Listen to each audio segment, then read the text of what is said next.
Iran-Israel war damage. Nuclear facilities hit. Billions in losses. Iranian Foreign Minister Abbas Araghchi stated that the country's nuclear facilities suffered serious damage during the conflict with Israel. The Atomic Energy Organization of Iran, AOI, is currently assessing the extent of the damage. According to reports, the minister made this statement live on air. At present, experts from the Atomic Energy Organization of Iran are conducting a detailed assessment of the damage. The damage was severe, he said. Meanwhile, according to Deutsche Welle, Israel has estimated the damage caused during the 12-day conflict with Iran at 10 billion shekels, around $3 billion.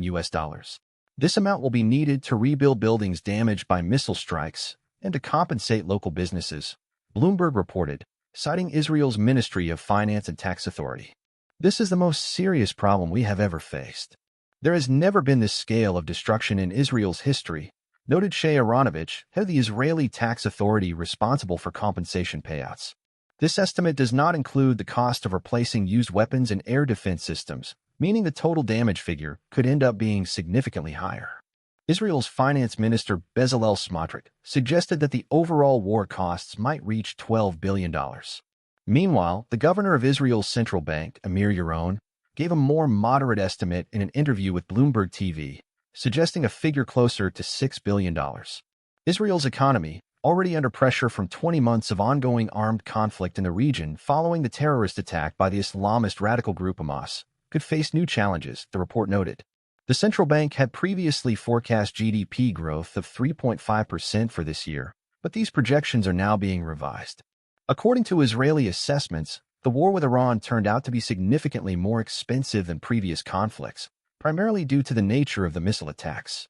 Whereas in the past strikes mainly targeted rural and sparsely populated areas, this time densely populated cities in central Israel were hit, including the Tel Aviv metropolitan area, home to about half the country's population.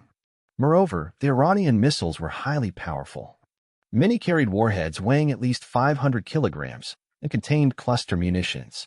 According to Israeli data, Iran had around 2,000 to 2,500 such missiles before the conflict and retained about half after the attacks. Among the damaged sites in Israel were one of the country's largest scientific centers, the Weizmann Institute, the biggest oil refinery in Haifa, and a hospital in southern Israel. U.S. reaction and political aftermath. In Washington, there were comments regarding Trump administration contacts with Iran. Starting Tuesday, June 24th, large celebrations broke out in major Iranian cities marking the victory over Israel and America.